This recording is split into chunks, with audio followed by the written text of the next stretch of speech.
everyone. So this week we're dedicating it to Valentine's Day. It's Valentine's week here on Living with S. And so every day we're touching on a topic that revolves around love. Now, a couple days ago, we interviewed a couple of men, and the show topic was, what do men look for? What dating advice can we get from men? Well, today's show, we get to hear from the ladies. And I've got two women with me here. We are at Dusit D2 Nairobi at their Devarana Spa. Fabulous. And in a moment, we're going to get a massage. But first, girl talk. I have got Stacey Mushuki, who is Miss Universe Kenya. She's had the title for 4 months now. Yep. Congratulations. Thank you for having me. And I know you've been busy doing media tours and everything, so I'm so happy that you joined us and we get to chat dating. No, it's a pleasure. And then we've got Mariam Bashar, who's been on the show a couple of times, more than a couple of times now. You are a TV presenter at Lit 360 on NTV, and you are also a radio presenter at Homeboys Radio. Yes. All right, ladies. And a love doctor today. Oh, and ooh, okay, add that to the to your resume, love doctor. So I want us to be as open and honest as you know we possibly can. Sure. First question is, what is your relationship status? I know you keep that private. Yes, I will. And I absolutely respect it. Thank you. Mariam? I don't really mind. I'm single, so I don't Single. really It's like it's fine. Yeah. Yeah. Who cares if anyone knows? Yeah, but we know a thing or two about relationships. I want to believe, right? So we're in a position to kind of share, just kind of, speak from the lady's perspective. What do we look for? I would love to know how old you were when you had your first boyfriend, if that's okay to share. So how old were you when you had your first boyfriend? I was 16 and this was in high school. Okay. Oh, yeah. So was it the days of writing a letter? Exactly. Or was it a day? Oh, in my high school we had the sticky notes, you know, the colorful ones. Yeah, yeah. So you choose the most colorful one, your best colors, and send them during lunchtime. And pray to God a teacher doesn't catch it. Exactly. Yeah. So you were in a mixed school. Yes, I was. Okay. Or you were living a premium life. My high school was dry. I got maybe like 3 letters all 4 years, man. Really? I swear. So my first boyfriend, I think I was probably 19, 19 as 19 actually, yeah. So high school, it was dry. As like what I would have done for colorful notes. Yeah, I think I got 3 letters the entire 4 years. But then that was in uni, like first year, I guess. Yes. Oh, your first boyfriend. Yes, uni, first boyfriend. First, yeah. So my first question would be, a lot has changed. The main thing I think we'd all agree on is that technology has kind of revolutionized almost every area of our lives, dating being one of the main spaces. So how do you think it's changed things, say from 30 years ago? Did we have mobile phones 30 years ago? We didn't, no? I'm trying to think I don't think we did. We definitely didn't. 30 years ago is no, we were doing the 1990. No, we definitely didn't have mobile phones. Yeah, we were still dialing up and kind of just hoping to find a phone booth somewhere. So and now there are all these apps and there's social media. So how, in your opinion, do you think technology has made it better or worse? To be honest, I'm an old school type of lover. So I believe in meeting someone one-on-one. That's why I wouldn't advise getting on dating apps. I don't know, that's my own perspective. Oh, I am with her. That's one. So no dating, you wouldn't advise someone to go on it. But people have fallen in love. Exactly, people have met their soulmates on dating apps. But I don't think that's my kind of vibe. It's one success story out of 99 horror stories. Yeah, okay, but yes to the horror stories, and especially as a woman. Yes.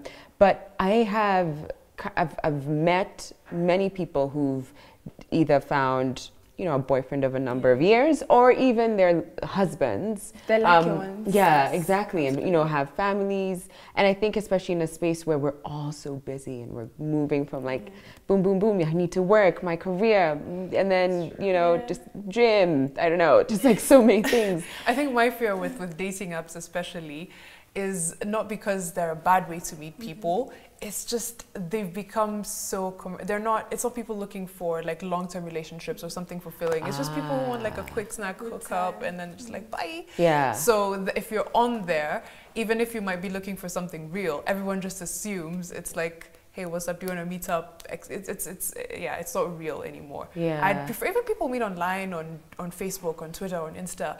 I feel like that's even realer than dating apps, to be honest. Oh, really? Yeah. Okay. You have a better chance with that. Okay. With a DM. And there have been many a DMs that people have slid into.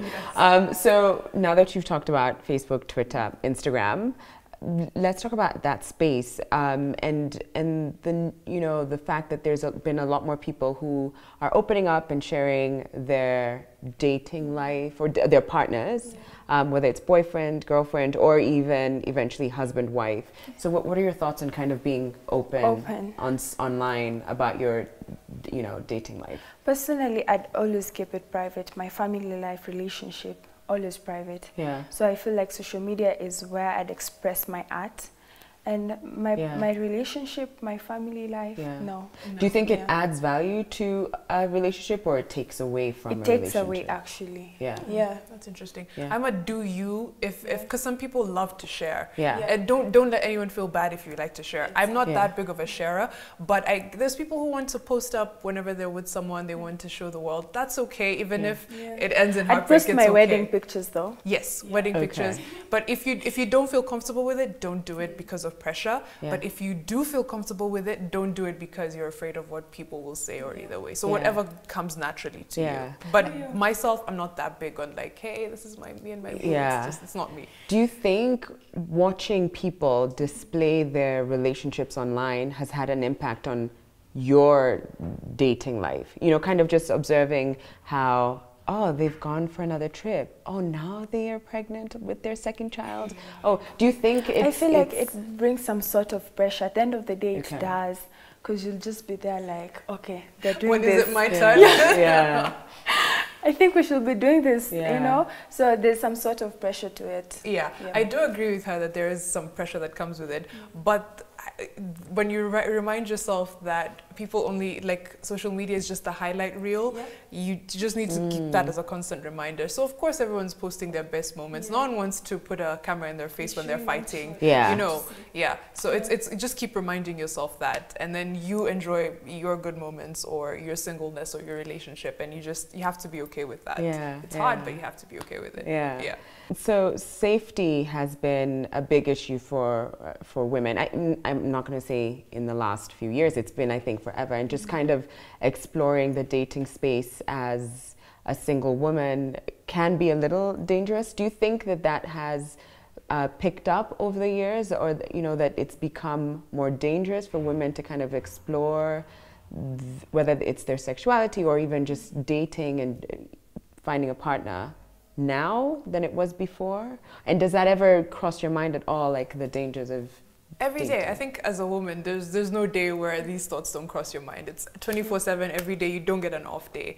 But as for the dangers, I think it's just a numbers game, because in the past, guys would link up and get married to the first person they had like even small feelings for, and you're like, you know what, this is for life, and it does stay for life. But here, like, we've run out of patience, so it's just like, I'm tired of this one, on to the next. So of course you're going to be like meeting more people, like going out more, dating more, which opens you up to more dangers. But I don't know how to, like, really, you take your precautions and then you hope for the best, you meet people in public places, you vet them, you do all that, and then avoid online dating. Oh, for you you're like cancelled. Online dating, catfishes. Oh yes, catfishing. That's been huge the last few years as well. And I think there's also been an increase in awareness about with the different ways that women can be vulnerable to attack, or just whatever kind of dangers there are there, whether it's like having conversations around date rape, drugs, or even you'd find now that their bathrooms, you go into the women's bathroom and you find a note that says, hey, if your date is making you feel uncomfortable, ask your barman for, I don't know, like red ginger, and he'll know.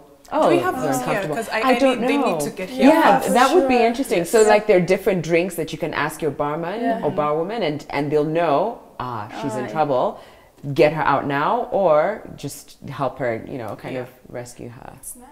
I think I can't wait for those to make an appearance in the nightlife scene around here, especially in bars, because that would be so helpful. I've seen them in other countries, and I'm like, you need a code to be able to say, I need to exit this, I don't feel safe, and have someone help you, whether it's a bouncer or the barman, like you said. Have someone come in. So we've talked about bars a little. Where do people meet? Where do women look for men now in the year 2020? I know. Where are we looking for men? Where do we find men if you're interested in dating? I mean, we've talked about online apps, dating apps as that being one of the ways, but where do you think that, you know, the 2020 woman is likely to find a boyfriend or partner? Their social circle, I think. Okay. And most people are just playing within their social circle. No one really wants to go out and do like some hard work and finding anything. So it's usually probably a mutual friend or someone, one of your friends is like, you know what, I feel like you should really go out with this person. Yeah, I think like you two would click. And then you try, you're like, okay, maybe you do click or maybe not. Yeah. So mostly within the social circles and the DMs, man. It's not a cliche, it really does go down in the DMs. So I think it's usually mutuals and friends and then the internet. Okay. Those are the two biggest ones. Friends for sure. Yeah. Yeah. I'd have someone in mind and my friend in mind. So I'd hook them up. Yeah. I think that's an easy way for me. Okay. Yeah, you have a friend. Just like being acting matchmaker. Yeah. That's interesting because even with the gentleman that we interviewed a couple of days ago, they felt strongly that that is one space that you're most likely to find a partner, that you're and it's safe. I think. True. Because if I'm your friend, obviously I'm not going to recommend someone that I think is shady or someone that I don't think would be good for you. So there's already a certain level of vetting that's happened by the time your friend comes and tells you, I think you and this person are so similar, you should go out. Yeah. There's already like a sieve that you've gone through to get to that stage. Yeah. And do you think it's important to be friends first before exploring a relationship? For sure. Yeah. Because once you're friends, the time you'll wear a lot of things. You'll know him better. So by the time you're getting into a relationship, it's something you're sure about. Yeah. I'm going to sound like a pessimist. I don't think it makes that big a difference. Whether I've done it both ways, friends before and then not friends before. I don't know. In the end, I don't really think it makes that big a difference. Of course, like she said, it's important when you're friends, you have time to like gauge and weigh each other out. But sometimes you just click so fast with someone. You can form a friendship in like 2 days or 3 and a week, and it happens so fast. So honestly, I don't think it makes a difference. Do it. If you're friends first, good. If you weren't friends fast, that's also okay. Yeah, but do you think friendship makes for a long-lasting relationship? Yes. Yeah. Yes. So at some point that it's important that they... even if they develop some like relationship plus friendship happening at the same time, it's okay. But yes, I do think it's important that there's a friendship underneath all the romantic stuff. Yeah, because sometimes that overtakes things. You kind of are excited, giddy, butterflies. Oh, he's texted me now. Oh, he's just said goodnight, and it feels good, and you forget to kind of look at the fundamentals. And I think, because that's ultimately what's going to carry you through past that phase where butterflies are forming, and it's just like, meh, doesn't matter how good looking they are. Just, at some point, I think that all fades. So yeah, interesting. So for friendship, not for friendship, you don't think it makes a big difference? Before, I don't think it makes a big difference. But I do think it is important to have a friendship underneath the relationship. Like, it can't all be like romance and good nights and butterflies, like you said. And Stacey, you feel strongly that it's... that friendship has to start. Has to start first. So has that been the case? I mean, if you don't mind me asking, has it been friendship? Have you been like, no, sir? I'm so good at giving relationship advice, but I don't. You don't take your own advice. I don't take my own advice. Interesting. But I'll work on it. 2020 is the year. So now you want to be friends first with Stacey, gentlemen, if you're watching. That's all I'm saying. But everyone is the therapist, but when it comes to themselves, you're like, why don't I take my own advice? It's so much harder, huh? Welcome back, everybody. We are at Dusit D2 Nairobi at the Devarana Spa, and I've got Mariam and Stacey with me. Given that it's Valentine's week here at Living With Us, we are dedicating today's show to dating advice from women. So the ladies are sharing their dating advice in the 21st century. Yeah. So my next question would be around the empowered woman, and there's been a lot of conversations around what the 21st century woman kind of needs, is looking for, and just more awareness around a lot of the stereotypes that held women back in certain roles, but that also has caused a lot of conversations online, both online and offline, and kind of stirred the pot in certain ways. So what would you say the modern day woman, what are her needs? What are her needs now? And do you think that the man is readily equipped to meet those needs and kind of match up? I feel like this is a problem that affects a lot of women, especially women who are into their careers. Mm-hmm. Yep, men feel a bit intimidated. And this happens to me a lot because I'm just 18. You know, I don't get to date boys my age because they feel, okay, she's done this, she's done that. So older guys are the ones who would actually match with older guys. Yeah. So I feel it's something that happens. So you find I date older guys because guys my age feel intimidated. Interesting. It is actually. Yeah. I relate to that as well because I also started working quite young, but it's not even an intimidation thing. Sometimes I think it's a maturity thing. You're like, if you hang out with someone your age, for some reason you feel like you are the adult in the room. And you're, what's happening? We're the same age, you know? What's so different? I don't get it. But as for the modern woman's needs, I feel like that's a long convo. It's a lot. But you asked if men are catching up. I really don't think they're catching up as fast. I think, unlike past generations, women are willing to go through a lot less nonsense than they were 20, 30, 40 years ago. So, and guys have not caught up to that. They still want to date their moms, but it's like, our mothers were submissive, you know? Yes. Yeah. My mother would quit her career for my dad. It was that. Yes. I'd not quit my career for a man. No way. See?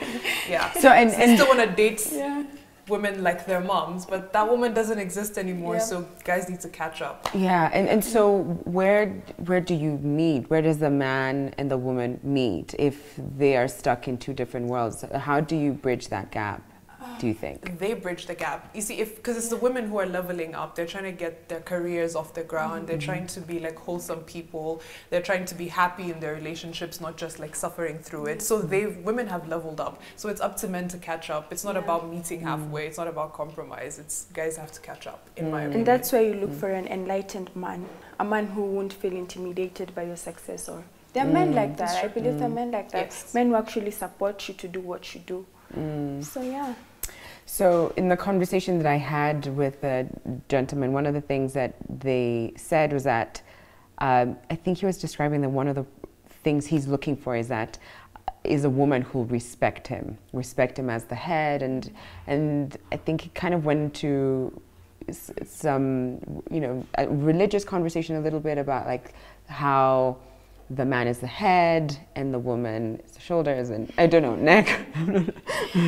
And you kind of have to just, you know, be submissive and I can see your face already. Well, I guess respect as like someone who respects everybody who wants to like respect me as the head. You lost me there. So but what are your thoughts around that? Because there's a lot of, you know, culturally, spiritually, in a lot of spaces in you know, whether it's even just generationally, the conversation around women and men and the roles that they play in a relationship, were that the man is the head and that the woman kind of is there to support, and yes, there's like the neck. I think it's the neck. I think it's the neck. I got it wrong with the shoulders. It's the neck. It gets to a point I agree with her. I agree with what he was thinking. Because in a home setting, we believe a man needs to provide, a man needs to do this, do that. I still believe in that. I believe a man needs to be a man. And what does be a man mean? From providing, I can be the lady in the relationship and I'm doing everything. Amen. But do you feel you obviously take some of the head role if you're also providing? Because why are you working so hard at this career if it's not to be able to sustain yourself? You know when they say what is his is ours, what is mine is mine. Do you believe that? Yep. So if you were in a relationship and say your combined income was 200,000, but you were making 150 and he was making 50, do you still believe that he ought to kind of support the family? And I don't know why I'd be earning 150 and I'm dating a man that is earning 50. So you wouldn't date a man who So is that an important part for you? Someone who's able to, so that's so interesting. I want to get back to that, but first I want to hear your thoughts on that, the head of the house, and yeah. First of all, that's really interesting.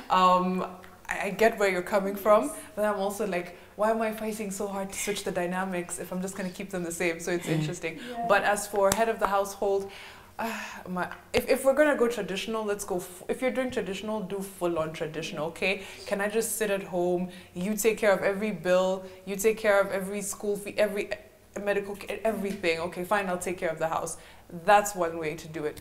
But it can't be we're both out there hustling in the streets, and then when both of us get home, someone else has a job number 2 to continue taking care of the house, and then the other person just gets to slump on the couch. That doesn't make sense to me. So if you're going traditional, go full on. And if you're not, you wake up. Times have changed. You have to step up and meet women like where they are at. Yeah. So do you think women's economic empowerment is what has kind of left an imbalance in the roles? Absolutely. Because it boils down to money. It does. And it's a shift that needed to happen. Yeah. Because, man, for the longest time when women were just waiting for someone else to go out and get the bread, there was so much that was being left undone. There was so many things slipping through the cracks. So the fact that women were like, I need to make my own money so I can make better decisions, so I can have a better life for my kids and everything. So they did that to empower themselves, and guys are still, again, catching up. They're not awake. They still want to be feeling like the provider and the head of the household when they're not necessarily doing that part entirely by themselves or at all sometimes. Yeah. So would you be looking for someone as would you expect them to kind of provide? Would you at any point, because you seem quite open to, like forget the roles, let's like invent our own. So would you be open, so would you be open to you being the provider and he be the stay-at-home dad? Okay, but we just said forget the roles. Forget the roles to an extent. I should have added like a caveat to that. Because I also don't want to be like a sole provider. I don't want that burden on my shoulders alone. Yeah. Okay. So I would just like a double income, nice household, and where everybody is doing their best and hustling and getting, pushing the family forward and everything. But like a stay-at-home, unless I was making way more, such that I'm like, you know what, just sit down, relax, it's okay. Yeah. And also it has to be a very special kind of man who decides to be a stay-at-home dad, because most men will just find themselves feeling emasculated even if nothing has happened. But so it'd have to be someone who's very confident and very solid and in their masculinity. Yeah. And allow me to play devil's advocate here, but I imagine the men that we're kind of raising now and having conversations with are men that we're looking to be flexible enough and adaptable enough to just think, actually, why couldn't I be the one who's at home, right? Because that's what I think, even with the conversations around, feminism, it's just that we have equal rights to, or access to opportunities. How does a man then navigate that space? Make money, but allow the woman to make her own money, but maybe don't make less money than her, because then I might then not be good enough for her. But don't decide to take on the role of like taking care of the family, which I have been told I have to take more care of the family, but not too much care. Don't take care all the time. So do you feel, don't you think it can be a little unsettling, or where does confusing the man, confusing. Yeah, I don't know. I feel like your way is really simple because like the rules are set out like clearly. Okay, It is confusing for them, but I feel like if you are, like the basics, if you are respectful, if you're solid and confident in yourself, and if you are a provider, it doesn't matter whether you're providing for just yourself or for a whole family or for half of it doesn't matter. But if you have those things checked, then the rest will fall into place. And if it doesn't, maybe it's just like wrong place, wrong time, like other factors. So Stacey, I want to get back to your conversation around money, because that is, I think ultimately that's why even the conversations around rights and roles came into play, because there's more and more women who are coming into the job place, starting their careers, making money, and money equals power. Like it or not, money equals power. It gives you choice. So you feel very strongly that a man ought to be earning more than you. I'm curious, when would that conversation come up? Or like, how do you start to explore that? I just don't see the sense. I'd be making, let's say, 150K, and my man is making 50,000. I don't see the sense at it at all. Why and why? He Why? either has to be at par Yeah. or higher than me. So if you I found feel it's the basis I've grown up with. that the man ought to make more. Yep. So I'm curious, if you found a man who meets every other, you know, you tick every box, Yeah. and then, you know, 3 months in, you realize, wait a second, how much did you say you earn again? Because I don't think that's a first date. No. Like, how much do you earn? Yeah. Sorry, check please. Don't I'll worry. get the check. Yeah, I'll get the check even. Don't worry about it.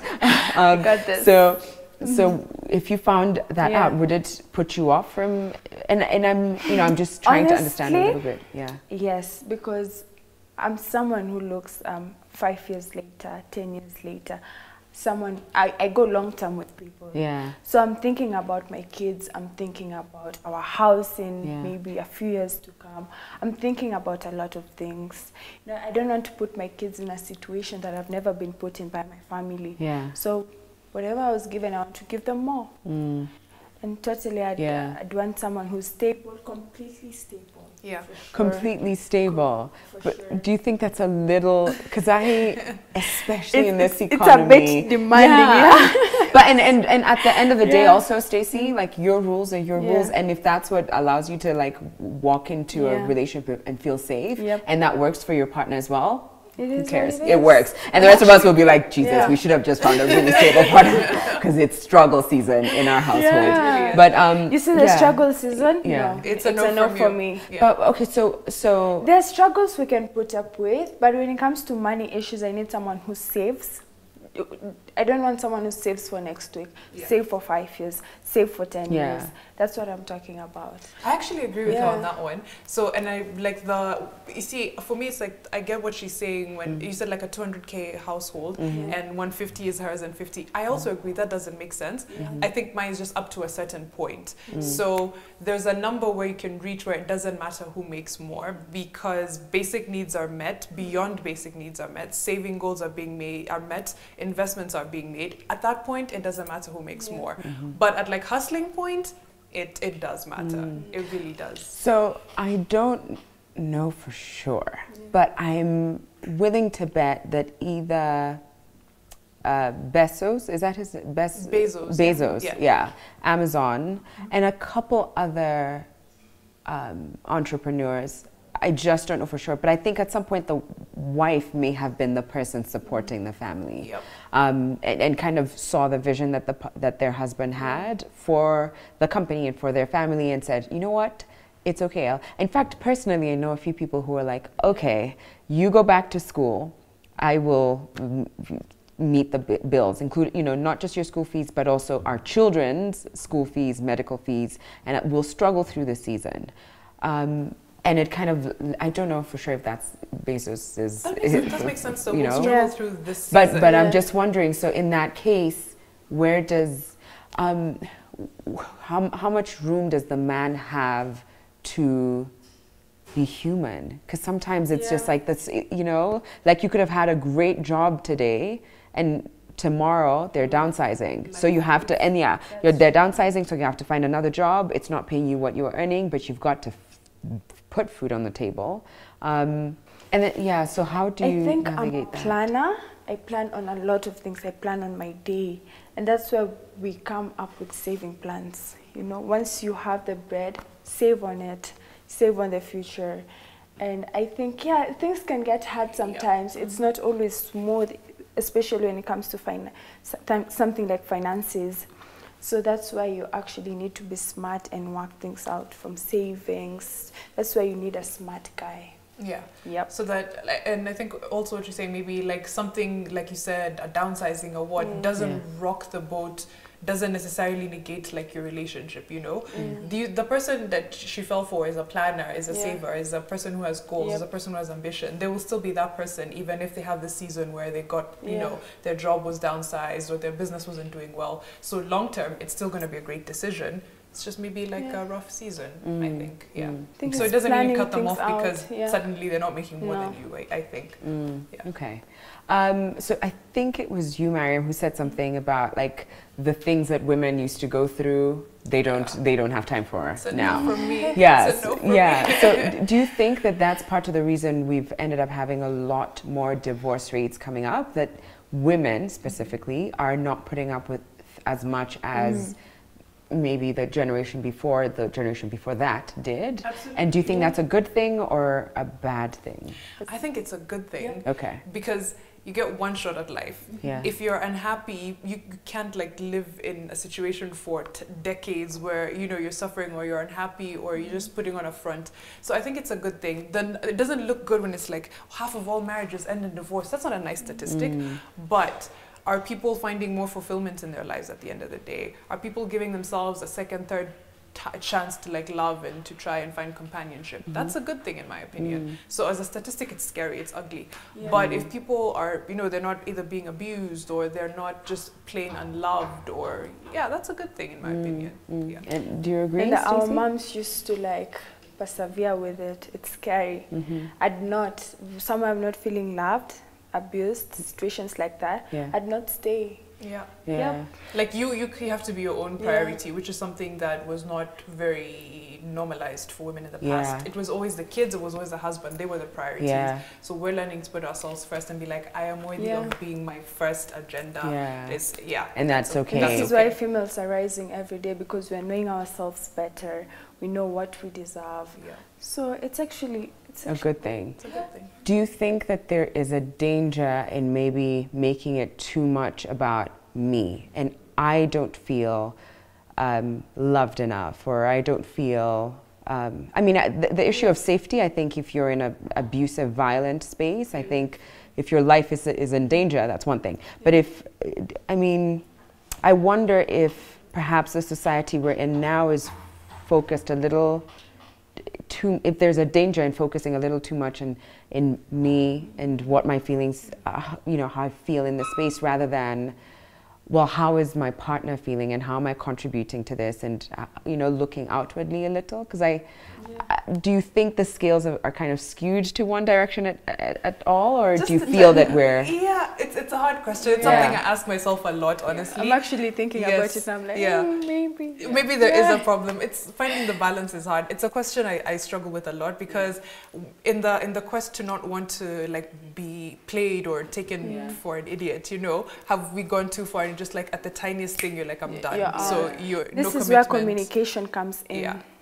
That's why they say communication is key. It's key. I'm still not sure if I'm at the balance point, to be honest. I think I may be a bit snappier with the, if it's not working for me, I'm out. So it's up to find it. It's like to find that balance and be like, you're not compromising yourself and your happiness, but you're also not being too rash and and too selfish. Yeah, because I think, you know, in as much as there was the generation before, you know, in as much as the generation before perhaps went through, you know, things that were unimaginable and unspeakable, I do think that there is something beautiful in the fact that they kind of fought for their relationship, and not to say it's okay to be stepped on and walked all over, but I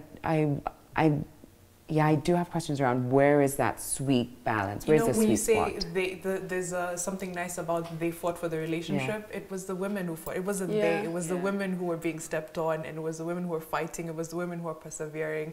So I don't know. Maybe it's time for the dynamic to change. There is something nice about like having a nice love story and being like, we've been through the most. But oftentimes it wasn't we've been through the most. It was one person who was holding everything in just to keep the marriage afloat. And that's where the problem was. We're here at Devarana Spa at Dusit D2 Nairobi, and we are about to indulge in a little massage. And I'll tell you about that later because they have a really good deal on offer. But first, now that I've got the two gorgeous ladies, not just gorgeous, intelligent as well, I've got Stacey and Mariam, and we're talking, well, not Valentine's, we're talking dating and relationships. I have to ask you some Valentine's Day related questions. What has been the worst gift you've ever received for Valentine's? I've never never gotten gifts for Valentine's. I'm just like, there's no West. I swear, Stop. I've never gotten a gift for Valentine's. You've never gotten a Valentine's Day gift? No. Or have I've been dating I just jokers, need to think. come to think of it. I'm trying to Okay. remember if it wasn't a Have gift. you given a Valentine's gift? No. You see, that's what you're not getting. You gotta give to receive, okay? Like the Bible says, thou shalt open up. What do they say? What's the say? The Bible verse? Open up your hands Yes. to receive. Yep. Yes. I was gonna feel so bad for you, but now I don't feel so bad.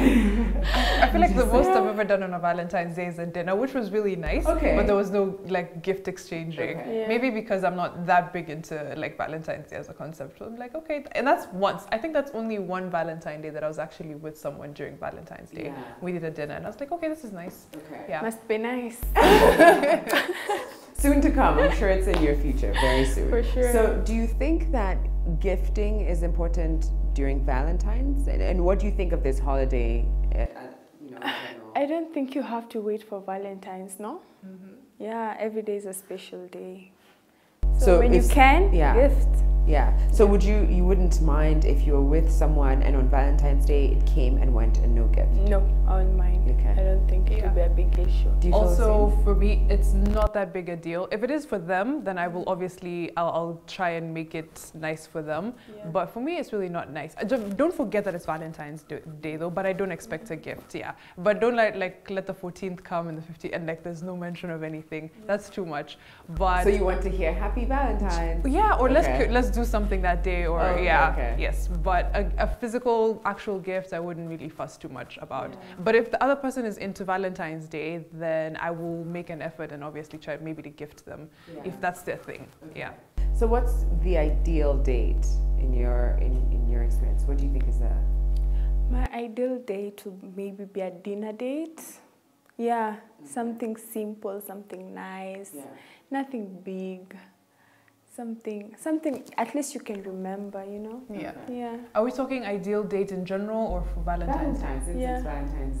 Okay. I like activity dates. I like to do something like, so anything that can get like my adrenaline pumping a bit, I'm always okay with that. An activity, bowl, rock climb, just anything. Something Yeah, an arcade, fun. something Yeah. fun, yes. Okay. Yes. So chivalry for a while has been said to be dead. Do you think it's important that men still are chivalrous and, you know, are kind of opening the door and kind of holding the seats out and, you know, just being more, you know, courteous in that sense to women? Or do you think that's thrown out with the same roles that we're kind of, you know, trying to dismantle in society for men and women? You know, I realized chivalry for the longest time is sometimes it's just basic decency that got turned into this big thing because it was men doing it for women. So I won't fuss over like someone doesn't open a car door for you, but like let the lady go through the door first, or hold the door for the person behind you, even if they're a man or a woman, or like a lift, you know, just basic decency. So I'm not so strict on the rules. I think if you're like a decent, polite person, you'll still tick the boxes somehow. It's not that you're going out of your way to be chivalrous. It's just because you're being, you know, you're being nice. Like you'll check up on someone, you'll ask if they're okay. Or yeah, you see the lift about to close up, you'll just hold it for them and be like, yeah. Or you let the lady go first. It's just basic decency. Yeah. Totally agree with her. Yeah. Yeah, and do For you sure. think that women then should be more chivalrous? Because I think it's been kind of indoctrinated or drilled into us that it's the man who holds I feel the like door. it's a two-way thing. Yeah. We meet in the middle. So, yeah, Yeah. it's a two-way thing. Like if for you're me. opening, if honestly, if I see you behind me and I'm opening those heavy doors Yeah. that you like do the whole slam, I'll hold it for you, For whether you're sure. a guy or a girl. I'll hold the door for I'll you. buy a guy flowers. Yeah. You I like guys? will. Wait, you've ever bought a guy flowers? Yeah. Oh wow! Did he like them? Like twice. Did he like them? Yeah, he That's did. really cool. Yes. Yeah. So I feel it's a two-way thing. Yeah. So I want to go back kind of to a conversation that we were having before. So you both are obviously very beautiful women, but you're also very successful. There is interest and public interest around your life. And so there's kind of like numbers and followings and media interviews and just like, we know you, hey. How do you think a man would be intimidated by that, and how would you navigate that? Because with social media interest and your growing success and your beauty, and it feels like, ooh, it's a you seem like the the ideal package. So how do you navigate that space with Stacey's Miss Universe? Yeah, exactly. As like no big deal, but it's about getting a partner who understands your work. This is all about, you're always on the screens, you're always on at events. So it's something you're out there. This is getting someone who understands your industry, someone who won't fuss over it. Oh, you're being seen too much. No, wear this, wear that. So it's getting someone who understands you and what you do. Basically, for me, if you don't understand what I do, I don't think we can get along. Because it can get to you for sure. Yeah. If it gets to my mom and she's my mom, imagine your partner. Does it get to your mom? Yeah, she's like, oh my God, you're everywhere, you know. She feels like it's you're everywhere. No, okay. No, you're just out there. Yeah. So I feel like if it gets to my mom, obviously it will get to my partner for sure. So it's all about getting someone who understands whatever you're doing. Yeah. And as long as you're doing it for a good cause, why not? It's true. Yeah. I agree with you 100%. Yeah. A secure person is a must because there's no way they'll be able to navigate it. So as long as they are a secure person, they won't feel like, she's always being photographed with XYZ. She's at every event. She knows everybody. Like, because especially dating the person who walks into a room and knows everyone, it can be annoying. So it takes like a very secure person to be okay with that. But as long as you're also returning the favor and you're being a good partner in everything, I think it should work. And then also keeping people around you who are very real, including like a romantic partner and your friends. There's people who you need to be yourself around. You can get like just the people who treat you like you always consistently, and you keep those around you. Right.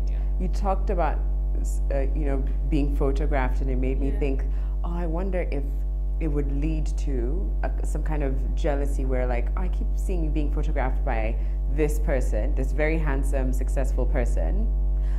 Can I just see your messages? Like, what are your thoughts around snooping, kind of or not even snooping per se, but maybe having access to your partner's phone? Do you think that is important? I feel the thing about getting into your partner's phone, I've seen relationships break because of it. So my mom always gives us one advice. We are girls in our family, so my mom tells us just keep away from his phone, and he'll keep away from yours. So I prefer not knowing. Yeah. Oh really? Would you rather not know? Yep. Like if I knew something about, say for instance you had a boyfriend or you were married. I'm such a crybaby. I think so. You would rather not. You'd rather not know. Okay.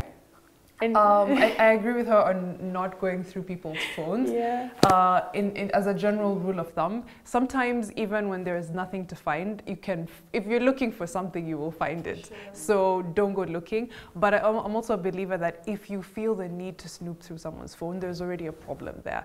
So by the time, if I feel like I need to go through your phone, I'm already aware that something is already off. Yeah. And something might be off with you, maybe your insecurities, or it might be off with them. Yes. So you need to figure out there's a problem. The need to go through someone's phone equals a problem. A problem. Okay. Yeah. I don't know about like password. I don't get it. Someone told me like the most awkward thing if people were in a relationship, and let's say you're a guy and you want to take a picture with my phone, and you're like, babe, what's your password? She finds that embarrassing. Like, your person should know your password. They shouldn't be like, hey, nifungulia simu.